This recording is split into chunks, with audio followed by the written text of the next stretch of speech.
Cool. Yeah. Thank you. Okay, now it's recording. I'm sorry. I'm just going to take the minute to say bye and head out. I'm really sorry about that. But No. Yeah. I'll talk to you later. And Yeah. Talk to you later. Bye. Bye.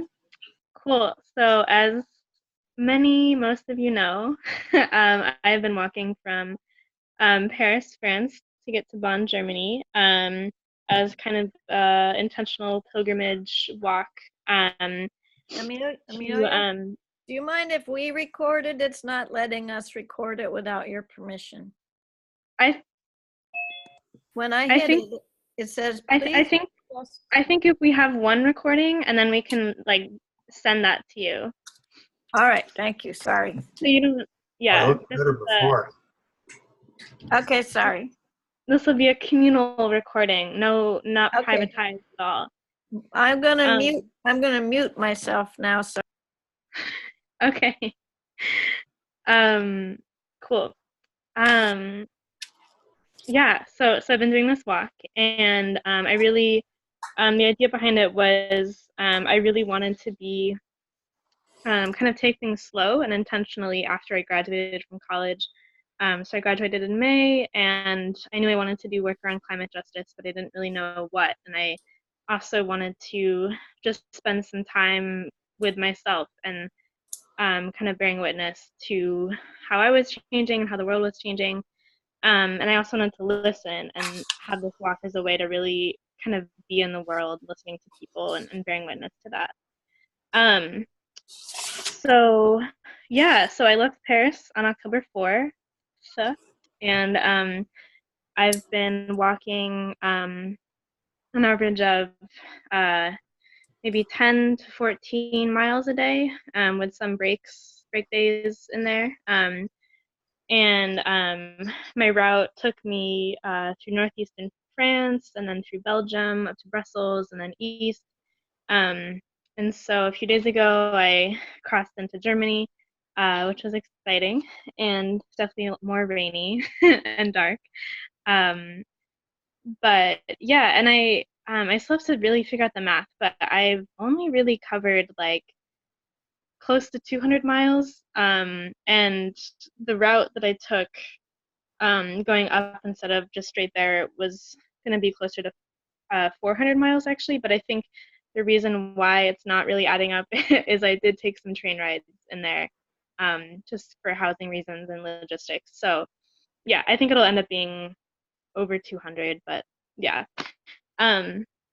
So yeah, and I guess logistically wise, yeah, I've been staying with couchsurfing hosts, which has really worked out for me, in most cases. And in the past, for the past 2-3 days or so, I was in the forest, the Hambacher Forest, which is just west of Cologne. And there's been this occupation there for the past 5 years, trying to protect this 12,000-year-old forest from a lignite coal mine. So that was definitely an interesting experience.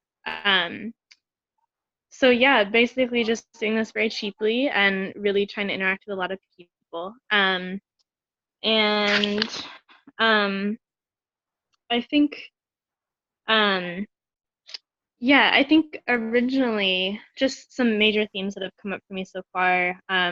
So I went into this really wanting to talk to people and interact with as many people as I could, and collecting stories. But I kind of realized that I couldn't always prioritize that, just because every day it was kind of like, okay, I needed to walk for, Google Maps would always say like, oh, it's only 3 hours, but it always ended up being like 5 or 6 hours of walking, just because I had a big pack and I have to go slow, and sometimes I have to like check the map a lot. So yeah, just really prioritizing first and foremost, okay, getting to this next place. So yeah, and definitely some people would stop and ask me like, oh, where are you going? And I would explain to them. It was a lot easier in France and Belgium because I could speak French, and then now in Germany, not most people do know English, but some people don't, and I have to kind of like, I'll speak in very like basic, English, and of course it's kind of similar, but I feel like my English has gotten, it's like weird now. Like I talk very like slowly and like I walk from Paris to, yeah, it's just very very silly. But people get it, yeah. Yeah, so but that being said, I mean, I think um I have run across some interesting stories and some interesting kind of unexpected connections to climate change. And I also think that because I'm staying with mostly people who aren't very engaged or active in the movement. But at the same time, I do think like I'm interested in knowing like how the I don't the average person thinks about climate change, because I think that it's easy to kind of I feel like I've very much operated from this bubble of like interacting with a lot of other people who are already in the movement, and you get kind of used to like you kind of maybe all know the same ideas and talk about the same things, but I think it is worthwhile to really know like, okay, yeah, what is the average citizen thinking about this, or what are the barriers to them acting, or yeah, so that was kind of interesting for me. Yeah, so maybe oh yeah, sorry, I forgot one key piece of it. Which is, so along this narrative of me wanting to kind of go slow and intentionally in the world, I'm thinking a lot about kind of drawing this connection between, I think a big reason why we've gotten to this place of the climate crisis is because of a disconnect with the land and kind of just who we are and like knowing where we come from. And this disconnect of with the land and each other allows us to cause violence, I think. And so for me, this walk is also important as sort of a symbolic, maybe embodiment of going back to where I'm from, or in some way. So the distance between Paris and Bonn is about 200 miles, just as the crow flies, and that's about the same distance as between Ann Arbor, Michigan, where I grew up, and Chicago, Illinois, where I was born. And then it's also, the route is also interesting because France is important to my kind of personal cosmology, in the sense that my family spent a year there when I was 13 to support my father's work on the CERN laboratory, and the kind of whole idea of that experiment was to confirm the existence of this particle that basically explains where mass comes from. So it's kind of another way of thinking about origins. And then Germany is important because my last name Diehl is German, and yeah, so kind of thinking about that mix of like kind of ambiguous European heritage as a white American. Yeah, so that's a big piece. Maybe yeah, maybe I'll just stop here real quick if people just have like questions for a little bit, and then I can talk about sustainability. Is that, or I can just go into sustainability. But I'm curious what, like, when you met up with the camp in the Hamburg forest, was it, did you plan your route to go there? Was there any mobilization happening at the moment? Anything more about that experience that you could share? Yeah, for sure. Yeah, I wasn't originally planning to go there, actually. I had kind of planned everything up to this town called Aachen, Germany, which is like on the, yeah, near Cologne, but more west. And but I stayed with, I was between kind of maybe going there, but also maybe hiking in this wilderness area south of that. But I hadn't planned any of that out yet because I'm on a very like day-to-day schedule. But my host actually that I stayed with was the student who was really involved in food sharing, which is kind of like basically dumpster diving and then like redistributing food for free. And he was friends with this guy who owned a vegan restaurant, and both of them had been to the forest, and they were like, yeah, you should go, it's really interesting. Yeah, so I checked it out, and there wasn't any specific mobilization going on. they were definitely trying to recruit more people, and there was a lot of talk about the relationship with Ende Gelände, which I didn't really realize was actually a completely separate organization. So, and maybe you can speak more to this, but yes, Ende Gelände is this mass kind of movement of civil disobedience against the same mine that they're uh, trying to protect the forest from. But and I think it's happened for the past, what, like 4 or 5 years or something. And they get like thousands of people to go into the mine, and I think the first year they did it, they stopped work from happening in the mine for several hours, or like almost the whole day. Yeah, so that's really big, and that's happening before COP on November 5th, I want to say, for a few days. Yeah.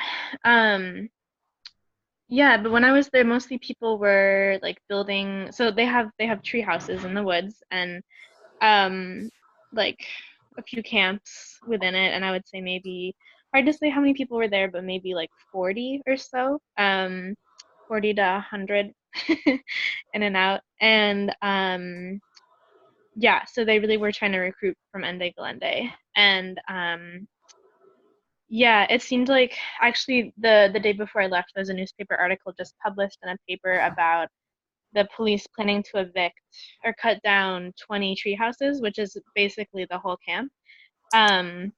But of course, it was kind of ambiguous when that was going to happen, if that was like really going to happen.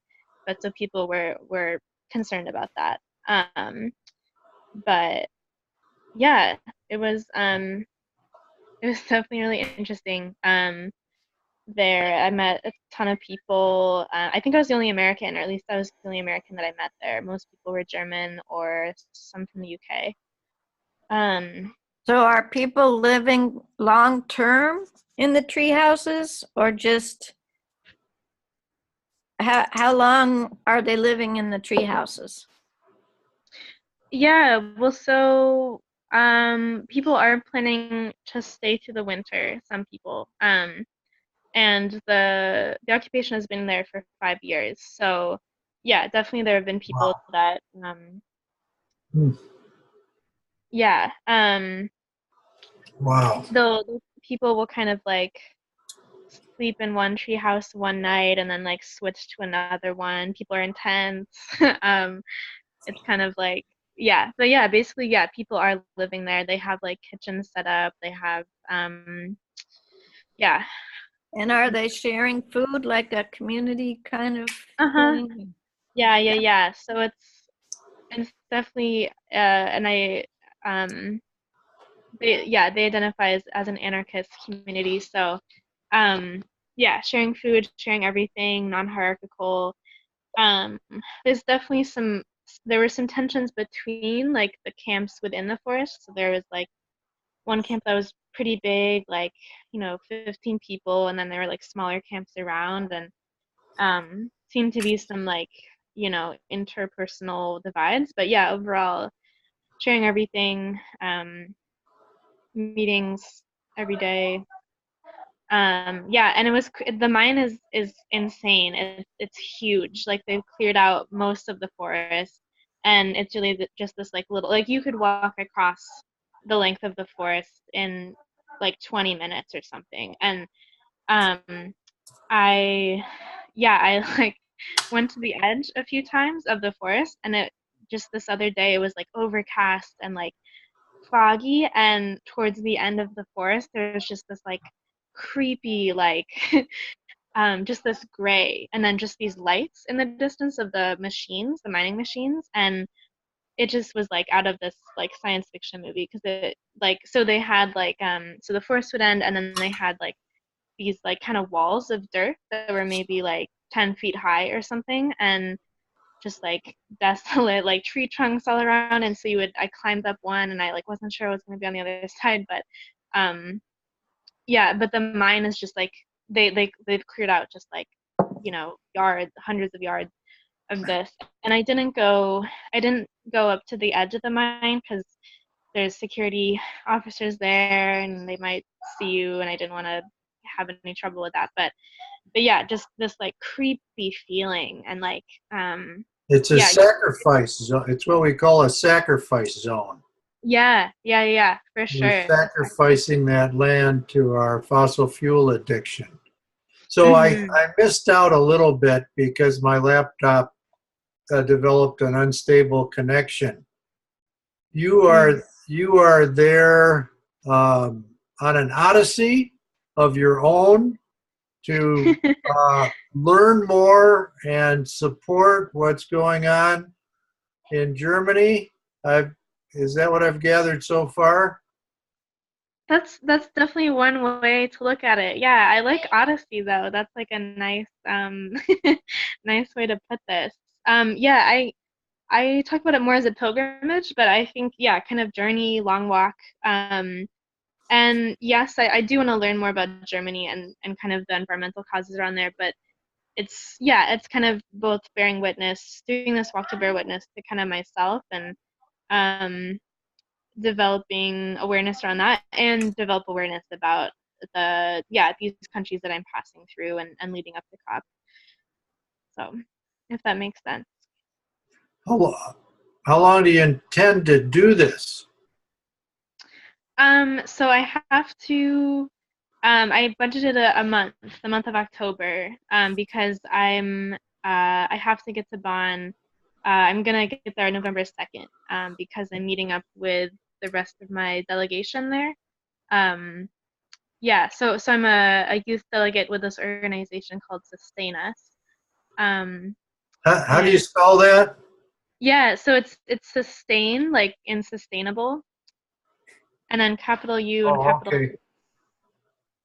Sustain A, huh? Sustain sustain us like us. US. Us. Okay, Yeah, okay, okay. All right. Yeah, and then it's just sustainus.org is the website.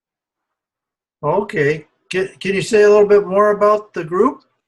Yeah, perfect All right. leeway. So, yeah, Sustain Us is a youth-led U.S. organization that has been sending delegates to the climate talks since I think it's 2003, or basically a very long time. We were one of the first youth delegations to the climate talks, and we were originally more policy centered. And then over the years, we've become a lot more radical and interested in supporting frontline communities of climate justice. So basically, we're all about empowering youth to stand in solidarity with frontline communities and fight for climate justice and environmental justice, racial justice, all of that. So there's 14 total delegates, and this year, or sorry, 15. 14 plus me, and we're mostly folks in our early 20s, spread out across the U.S., and we're activists, organizers, artists, researchers, all types of Is people. Alec Loers a member? What was the name? Alec Loers. No, not this year. I don't know. Maybe you're thinking of a different. Boy, what was the name of his organization? Alec is quite a force as a youth. This was about 5 years ago. He spells his name Loorz, and Okay. he's quite a forceful youth for climate justice. He's met with John Kerry and the UN, spoken before the UN, I believe. He's won some significant awards for his work. I haven't encountered him for 3 or 4 years, so I was about 3 years. So I was kind of wondering where he'd gotten himself off to. Yeah, he sounds like a great guy. Oh, he's amazing. Yeah. Yeah, I haven't heard of him, but yeah, I would love to learn more about him. Maybe put his name in the chat and Yeah, I'm Oh. trying to get the chat to work for me here. Amelia, there's a youth climate summit, isn't there, before the COP starts Yes. that you're doing? Yeah. So there's Conference of the Youth, or COY, COY, that's happened the past few years. I think, oh yeah, this year's I think the 13th year. Yeah, so I don't know exactly too much about that, but I think Sustain Us has at least one uh presentation in that. Yeah. So that's like a gathering of youth. And there's a lot of, or so I would say several youth delegations to the climate talk. So there's a number of different delegations. So youth is kind of just one category, and then there's like policy delegations, like women centered, all these different categories. So we're just kind of one type of delegation. But um yeah, and then there's also the People's Climate March, the first weekend and the second weekend. Um, and there's a ton of civil society going on during these talks. So Um, are some of you actually going into the climate summit and then coming out and sending news reports based on your own perspective? And then some of you are planning protests, demonstrations, some of these other events. mhm. But will some of you actually be there in the summit to kind of follow what's going on and then send out messages to the world from your own perspective? Right, yeah. So we have there's two different badges that give different access to the talks. So we all have access to at least the not the real negotiation space, but at least a space that's shared by the world leaders and other members. So, and then a few of us, maybe a little less than half of the delegates, get access to the actual talks. Yeah, so I don't have that, but other people will. And yeah, so we all have different roles on the delegation. So I'm on the media team, and I'm going to be one of the photographers, and also managing the blog. And yeah, and other people are planning actions, protests. Other people, yeah, we're all going to be writing op-eds and pitching that to news outlets. So yeah, we have a very national and international presence with the talks. You're going to be in charge of the main Sustain Us COP23 blog, but everybody else can be blogging too. Is that correct? To kind of Yeah, so give I'll be perspective. writing and I'll be managing the blog, like publishing posts. And all the other delegates can also send out their own. So that's going to be really cool to get lots of different perspectives on what's going on. And Yeah, definitely. what I remember is you invited people to carry messages. I mean, you invited to carry messages for people on your blog. Have you been getting any messages from people that have wanted you to take it to the official event? You mean like on my blog? What I'm talking about is on your blog, when you're promoting your walk and promoting the event, you say something like, please send me a message and I'll take it to the leaders. So that was like on your contact sheet. Anyway, Oh, okay. I've been Yeah. encouraging my homeless vendors from Ground Cover News to send you messages to give to the people at the event. So I hope that they do. Yeah.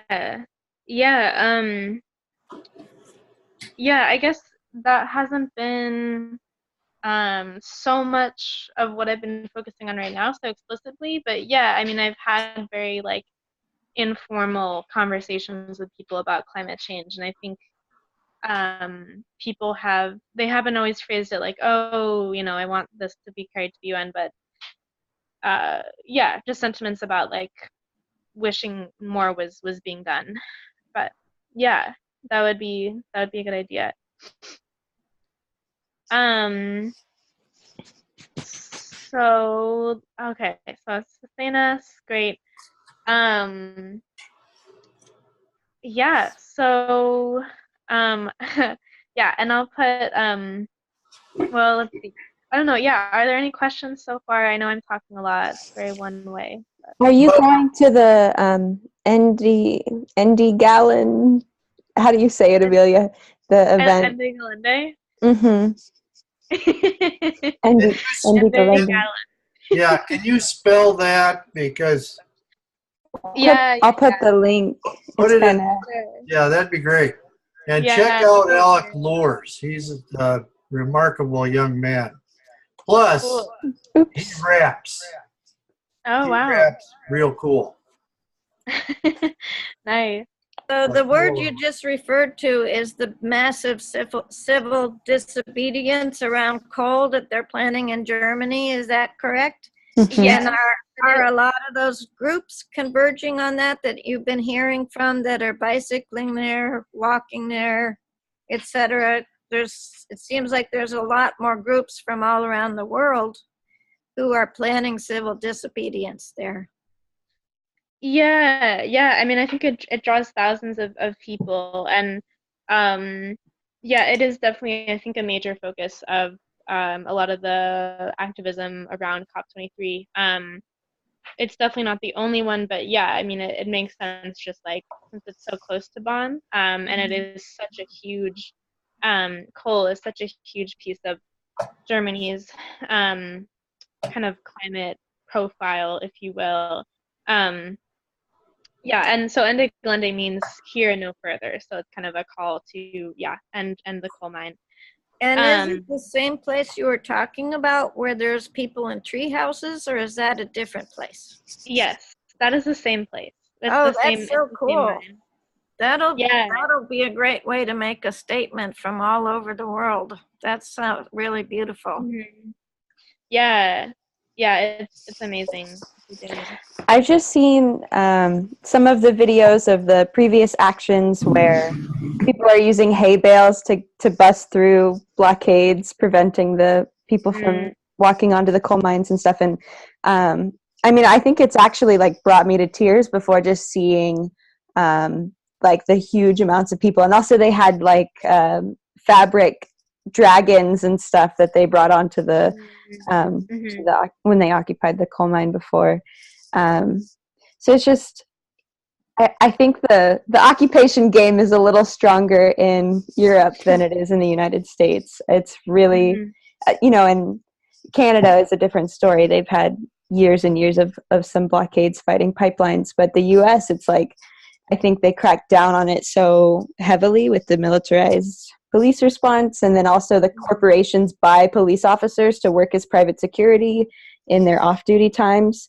So it's like this corporate police state supporting the development that is very hard to sustain resistance to.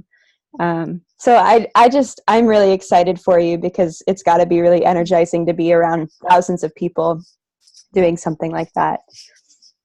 Yeah, yeah. Thanks for bringing that up. Also, I think Claire Lanahan just joined. Yeah. Hey, Claire, do you want to just say hello and where you're calling from?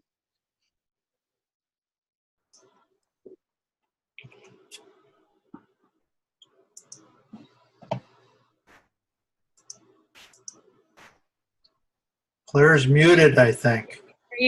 Oh, make sure you unmute. I think she's trying to. I can help you, Claire. I can click a button if that's helpful. There, you're unmuted now.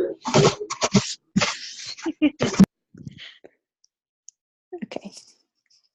Oh no. Wait. I don't know if she wants to say anything.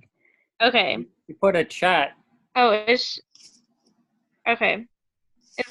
Sorry, I can't really see the chat. I'm on my phone. I did not know. Oh, you're in the library. Okay, cool. Well, hi. Thanks for joining. Yeah. Are there any other comments, questions? I'm just curious because we're seeing the Vietnam series right now, so I had a question for Ali. In terms of the police presence around Standing Rock and so forth, have the police or the contracted security people gotten to the point of hitting people on the head and so forth yet? around Oh, yeah. I mean, Standing Rock was just atrocious violations. Like, it was the National Guard and then police agencies around the country that wanted to deploy deployed police vehicles and all that stuff up to Standing Rock. And then it was kind of, and then there were, what's the name of that company? Tiger Gary, you would know. Swan. Tiger Swan. So yeah, they use basically like mercenary military corporate companies were hired by Energy Transfer Partner, shooting rubber bullets at people, shooting tear gas at people, sicking dogs on people, dogs that weren't even certified to be operating as security dogs in the state of North Dakota, were being used by Tiger Swan's subcontractors. And yeah, so one young woman almost had her arm blown off by tear gas canisters or concussion grenades. So it was very, very, and they also sprayed water, like pressurized water hoses at the crowd for hours in freezing weather one evening last November. So I think it's quite common that there's even like just kind of like, they're pretty rough with protesters around the country.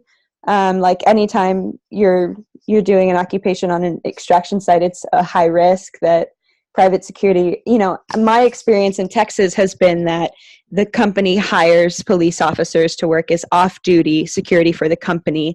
And then in the morning time, they're working as the state, going out there and checking in with the company. So there's just like this very, very corrupt swaying of the state in support of the corporation, because they're literally paying people overtime on the side. So we've had people, use their state issued equipment as private security officers for pipeline companies. And unfortunately, I'm sure some of them want to be able to hit these people over the head based on their political views. Now, Amelia, I want to ask this question not as your mom, but I would think that you were briefed on nonviolent resistance in terms of how to react if some of this stuff breaks out, since obviously they've been given a lot of notice that all these groups are converging from around the entire world. They're bound to be planning how to quell basically any protest or any demonstration. I mean, have you been briefed about that?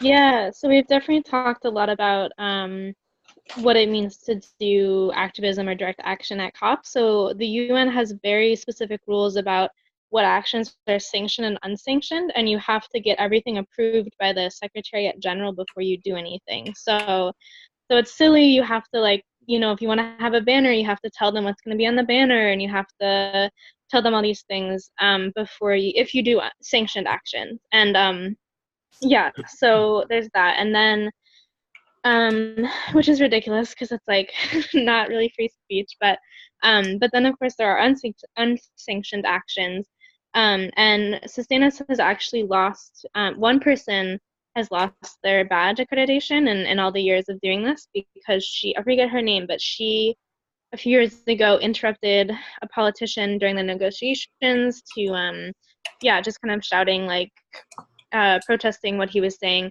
But after that, but yeah, so we're definitely really concerned about, kind of that, the balance between sanctioned and unsanctioned. And that being said, as I said, we have different roles on the delegation. So for instance, I'm not going to be involved in direct action. I'm not going to be put in positions where I'll get arrested, and different people who have different abilities may be doing that. I don't know exactly what the actions are going to be yet, but yeah, so we definitely are very invested in nonviolent actions, of course.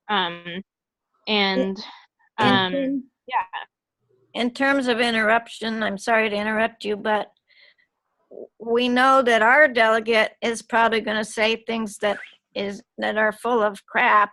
What do your delegates have the power to do, short of that kind of serious interruption to speak up against that inside. Does anybody have the power inside that conference to speak up to lies and correct any so-called, what do they call it, false news or whatever? You know what I'm saying? I mean, who's going to be doing the corrections when they try to pull off that, which we know they're going to be trying to do? Hi, this is Jan. I'm sorry I'm late, but I've been to 2 of these, and basically, as if you're credentialed, you can get into what at the Paris conference was called the Blue Zone. There are different zones, and that enables you to go to talks that are not official. You're not allowed anywhere near any kind of an official negotiating session. So unfortunately, there really isn't by construction or by fiat a chance to be in the same room with the negotiators. So that is the way the conferences are set up. You're allowed to go to sessions that are held in that zone that are sanctioned by the organizers, but that are not part of the negotiations. However, but not you're not allowed in the negotiating area at all. Yeah, thank you, Jan, and thank you for joining. Yeah, I will say too, to add on to that, we do have the power to request meetings with negotiators. So if we want to meet with, I mean, if Rex Tillerson comes, but he's not going to come, but whoever is there, we can talk to him. I mean, he can, of course, decline the offer, but we do have that power. So that's something that we might use. I'm not sure. That's true, and we did that at Paris, and they were very kind and received us, and we had good conversations. Of course, that was with with the old negotiators. I have no idea what these negotiators are. Those are basically, if they do agree to meet with you, they will be at the U.S. Pavilion in a room that will be basically a closed room. Those are not part of the negotiations, however. But you know, if you can actually get in there and talk to them and tell them what you think, then fine. Mm-hmm. Yeah. So did you go with a delegation, Jan, or what was your role? Oh, well, there's no delegation, they don't exist. So the delegation of specific countries exist as negotiating arms of the government, but I wasn't part of the delegation. I was there in Paris as what's called a credential observer, and the credential was given by the UUA with the initiation of the UUYACJ. In Copenhagen, I was there under the auspices of the Catholic organization, because the UUA hadn't gotten its act together at that point. So you're there basically as a private citizen. You're what's called a credential observer. You're allowed into the area that I just mentioned. I don't know what it's called at Bonn, but it'll be designated. If you're a credential observer, you can get in there. If you're not a credential observer, then you can't get into that part, and you're allowed to get into a different part, which is open to the public, which is much less, connected with the actual the actual conference itself. So I don't know if you're a credential observer or if you're not. If you are, yeah, you are, Amelia. Yeah. Okay, good. Sustain us. Okay, good. Oh, you're with Sustain Us. Okay, yeah, fine. God. Okay, okay, fine. So then yes, you can ask for a meeting with the U.S. delegation, and they will either agree or not agree. Best to do it. If just a little advice, best to do it ahead of time, and if you know somebody, it's better. And with the present crop of people that may show up at the COP23, they will not be friendly actors. So I just have no idea whether they will even agree to meet with you. If they do, then, you know, tell them what you think. Yeah, It seems to me one of the most important contributions that you and the team are making, at least when I share your writings over Facebook. I mean, I'm having thousands of people saying you're helping them feel hopeful that we can change things. And it seems to me just by being over there and representing a different voice of America, whether you're official or not, everybody that comes in contact with you, that you talk to, will be thinking to themselves, not all Americans, you know, want the world to go to pot. There are Americans who are fighting this, and just getting hope is huge. Just bringing hope to people multiplies power. Yeah, thanks for mentioning that. Yeah, we're definitely there. We don't claim to represent US youth in general, but we are there to represent the moral voice of US youth. And this year, there's kind of the focus of the people's delegation. So there's a number of organizations that are going under that name, but yeah, really representing what the people actually want, and need and demand. So yeah, because illegitimate violent power has never been sustainable. It always falls. And so you just need a critical mass of people, and maybe you'll be that critical mass, or maybe you'll just be one seed of that critical mass. But there has never been an illegitimate, you know, power that has been able to just sustain itself. So it's just not going to make it. So thank you for doing that. You are giving a lot of people hope. Well, thank you. I couldn't do it without you all. Yeah, maybe that's a good segue. Well, let's see. I guess it's I do want to respect people's time. But maybe just a quick plug too for those of you that aren't aware already. Sustain Us does need your help to get us there. I'm gonna put the fundraising link in the chat. We're trying to raise still, I think, close to $10,000 more in the next week. So any amount helps, and if you can just spread this around to friends, and thank you to those of you who have already given. How do I? Not really sure how to get to the chat on here. I can maybe give you an assist on that, Amelia. Okay, thank you. Do you I have a question, and probably, please. I know somebody there will know, but the Trump administration has threatened to pull out of Paris. I don't know if they've officially done that, but is there any indication that they have a delegation ready to go to the next COP23? There's a good New York Times article about this. If you look in New York Times, you can probably find it. But the U.S. actually can't fully pull out until like 2019 or something. And part of this meeting is to negotiate terms of, you know, various climate agreements. So the U.S. actually still has, you know, skin in the game, or whatever. They still have a commitment. So they can't just pull out, you know, instantaneously. That actually takes 2 years or something. So they are sending a delegation. In fact, it was even said that Scott Pruitt was expressing interest in going. So that'll help. Can we post links after the chat so people can see them? Because Ed could post that New York Times article. We'll just send it to Amelia. Okay, we'll send it to you. Yeah, I can. Yeah. What's your perspective on it, Amelia? On the way the United States has been playing the news and the conference?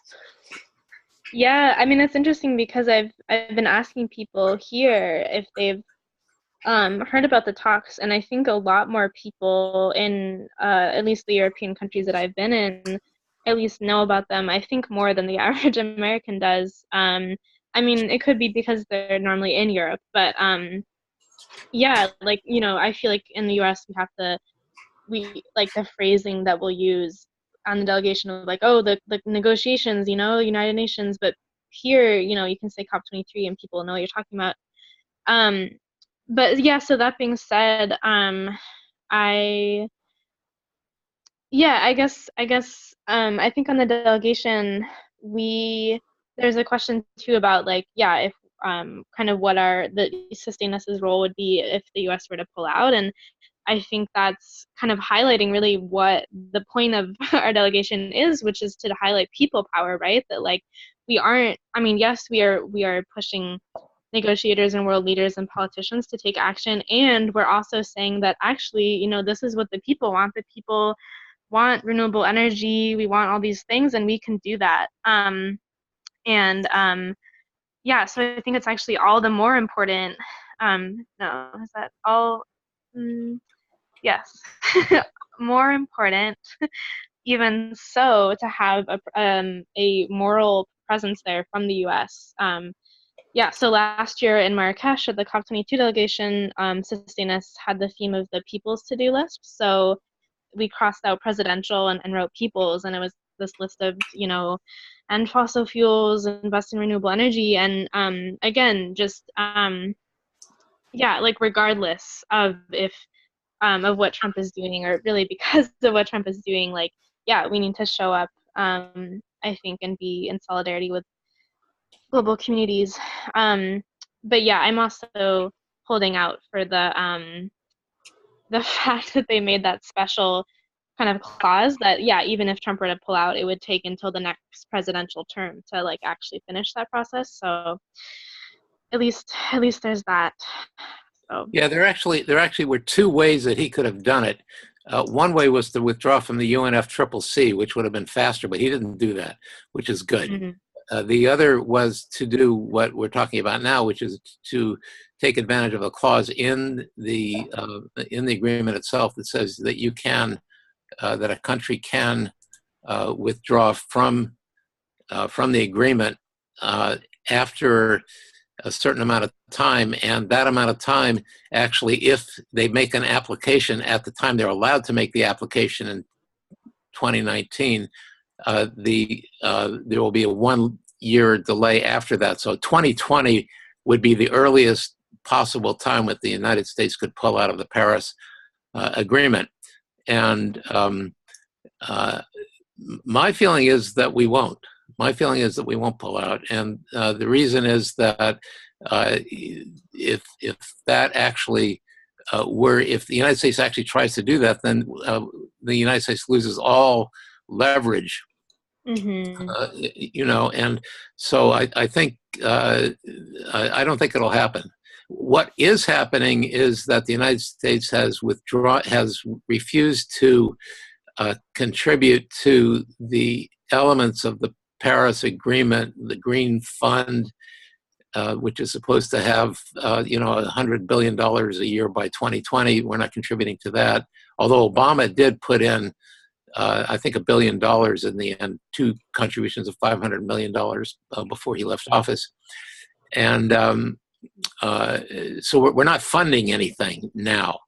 I think it's very important that you go and let people know that, you know, just exactly that like you said, that, you know, but people know this. People worldwide know what's going on with the Trump administration, that he doesn't represent the American people, that he represents a fringe that is supported by the fossil fuel industry and libertarian right-wing groups. Everybody knows this. And at Marrakesh, you know, after the election, people pulled together and were even more ambitious than they would have been if this hadn't happened. So I think, you know, in the end, it's like an inoculation against bad actors that could come up at some time. And this was always, you know, something that could happen. And, you know, I always expected something to happen, which was material from the interests that are not in favor of acting on climate.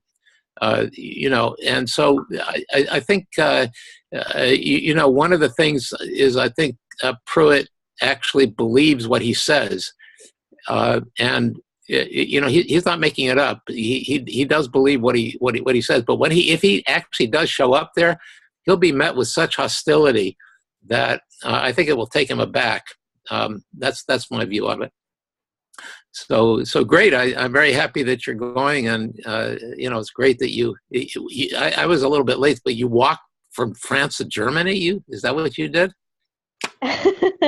Yeah, I've been walking Fabulous. from Paris. Wow. Okay. Yeah. It shows commitment. That's wonderful. Well, in all honesty, that could be a short walk, though, depending where you start.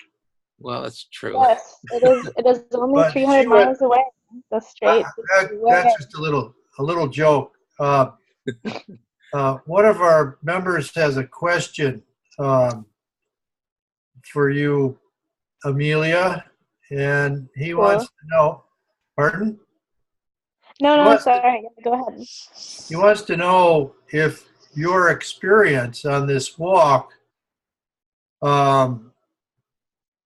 what effect that will have when you arrive at the conference.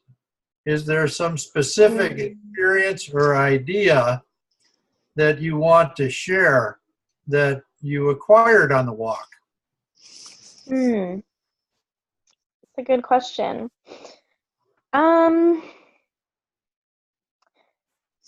think that two kind of main themes have come up for me as I've done this walk, and one is, I guess, yeah, just kind of couch surfing has really made me trust people more, and also trust myself. I do feel a lot more confident and independent. Yeah, kind of before I went, I got various.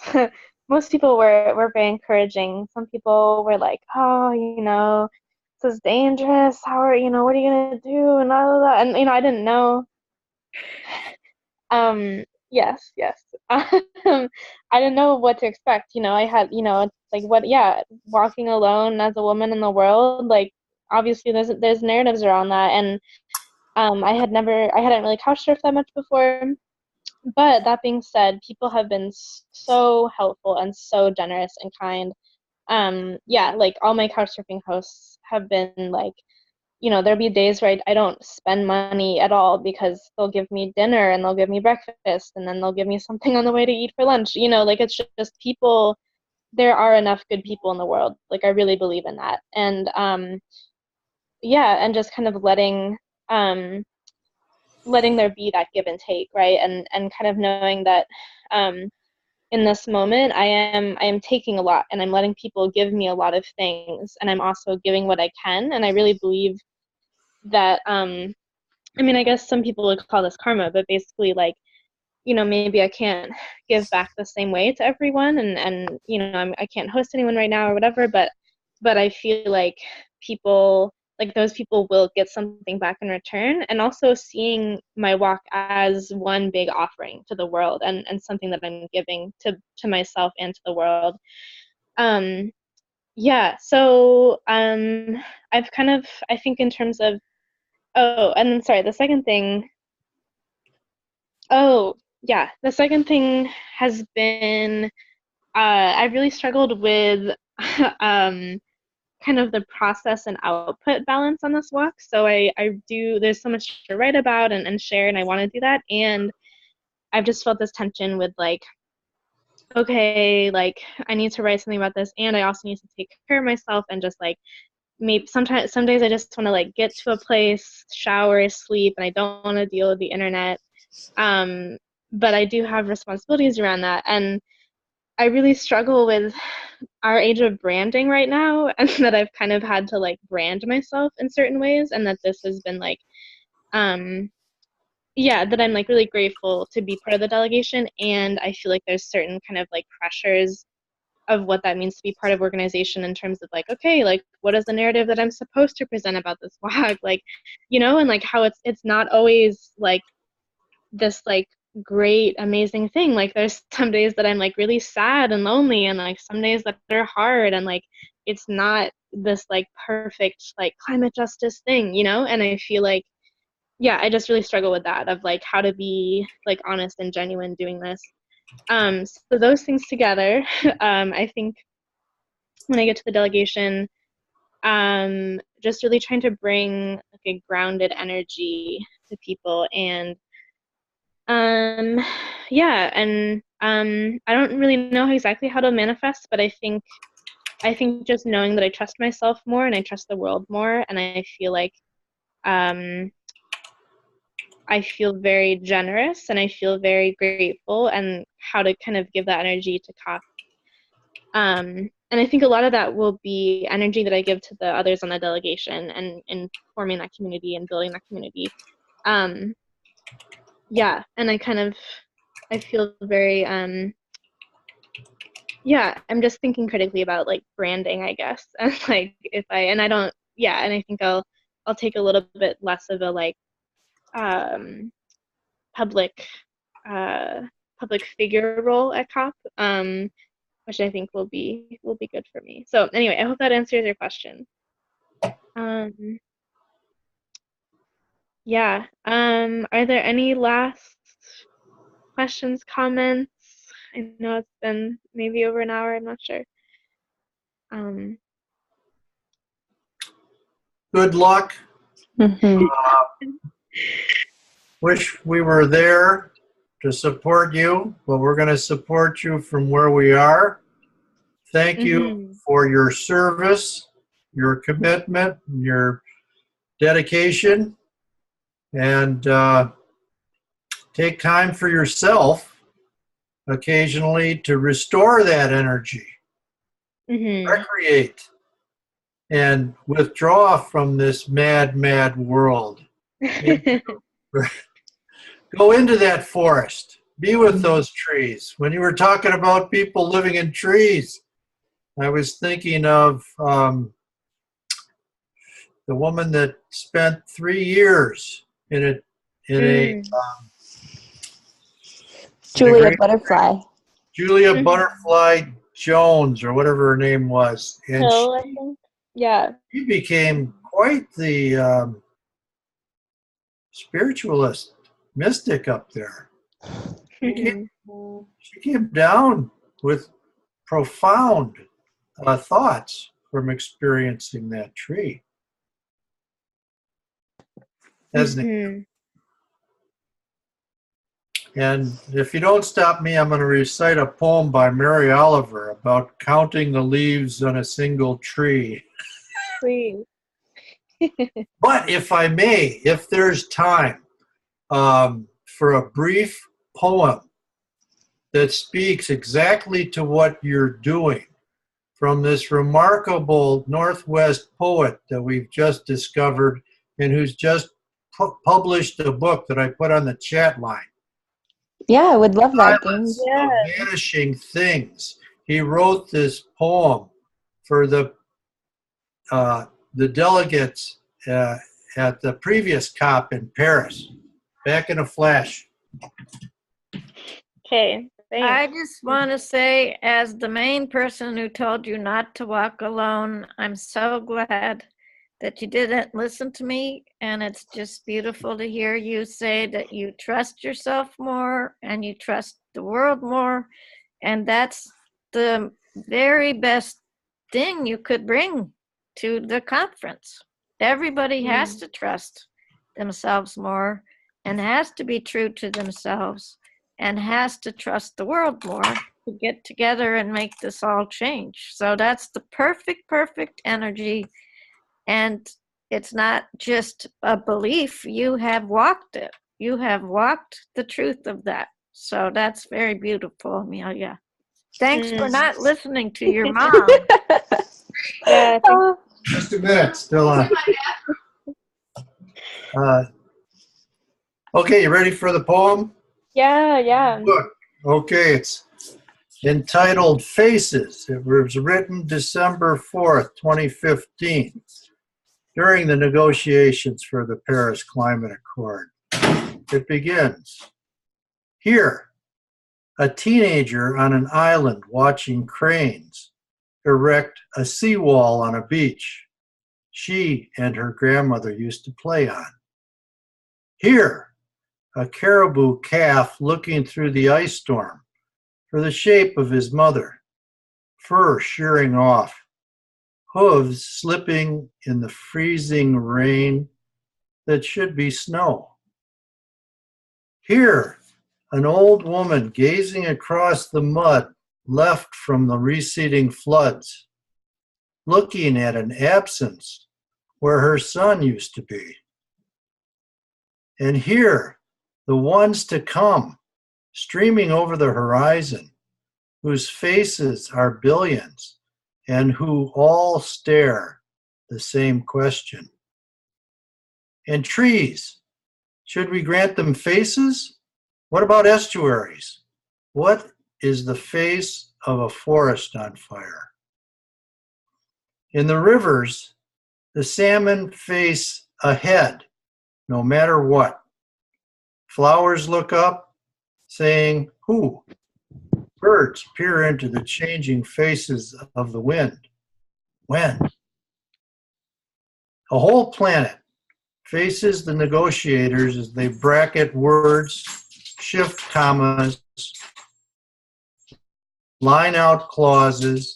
Sometimes they cross out 1,000 faces with a pencil line, and then they put them back in again. No one knows who is who anymore. We all have the same face now. Now we all look out through the same last window. That's what those folks need to be focused on, huh? That's beautiful. And Amelia, I'm really glad you didn't force yourself to write while you were walking, because you didn't owe anybody that. That walk was a pilgrimage. It was a spiritual pilgrimage for you to get in touch with yourself and with nature and with other people. And it wasn't about writing, and you never promised anybody to write. And it's like lasagna and chicken soup. When you do decide to use those words, they will be better after the first day. You know what I'm saying? They're going to be marinating inside you. So when you sit down to write and have the chance to write, they will be much more powerful than if you had forced yourself to write them on a night you were exhausted trying to figure out what brand you were supposed to convey. And a blog, Mother Teresa did not write a blog. You were on a spiritual pilgrimage. The Buddha did not stop meditating and say, oh, I better write that down before I forget that. So you did the right thing and honored yourself. Yeah, on the other hand, if you do write something, Amelia, I'd be happy to put it. I have a blog called The Climate Portal. I'd be happy to put it there. Okay, yeah, thank you. Yeah, I will have, I did write a piece for the Sustainus blog, and that should be published soon. And yeah, I imagine that I will let this simmer and process, and the meanings will emerge like the steam from microwave lasagna. And vegan soup. I'm sorry I said chicken soup. No, of course. Yeah, no, thank you for that. And thank you for the poem too. That was beautiful. Yeah. Any last closing? Well, someone brought up Mother Teresa. I'm going to give you a quote from Mother Teresa. I'm a compulsive quoter. And this is again from The Silence of Vanishing Things. In his introduction, he leads it with a quote from Mother Teresa. Words lead to deeds. They prepare the soul, make it ready. And then at the end of the introduction, he completes her quote, and move it to tenderness.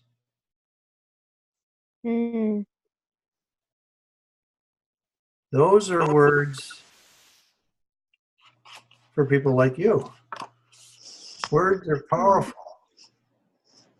Words lead to deeds. They prepare the soul, make it ready and move it to tenderness. Mm. You gotta read, I'm sorry, I'm being her mom, but you gotta read her manifesto on her website because it's very, very beautiful. We'll do it. And I think those Wow. words on her manifesto are what helped her convince herself that she could do this. I think when you sat down to write those words, you were convincing yourself you could do it. And those words were very powerful, Amelia. Many people told me they made them cry. Wow. Well, thank you. Thanks for that. So how do we get to your website or blog? Oh yeah. Ali, can you put that in the chat? Yeah. Thanks. Yeah, I have that, and then and then sustainus.org also will have some content. Someone's phone. Yeah, well, unless there's any final comments, questions, just thank you all so much for being part of this, and sharing what you had to share and listening, and for all the encouragement. I really appreciate it. Yeah, and yeah, I only have a few more days left, and I'll get to Bonn November 2nd. So that's the day. And yeah, couldn't have done it without you all. So thank you. So glad you're Cool. safe and happy and healthy and feeling strong and in a good place. I've been thinking about you this whole time and wondering how you're doing, and I'm really happy for you and glad you're there. Yeah, thanks, Ali. Amelia, you're really helping everybody, and it's just fabulous to see what you're doing. Thank you. And Amelia, we love you, and total strangers love you when I share what you're doing. You're giving people hope, and that's huge right now. Everybody's listening to all the ugly words, and you have beautiful words, and you're doing a beautiful thing, and just changing the energy is a very, very big gift that you're giving to people. Thanks, So, Mom. thank you. You are spreading love, just like you said in your blog. So thank you. It all goes back to the blog.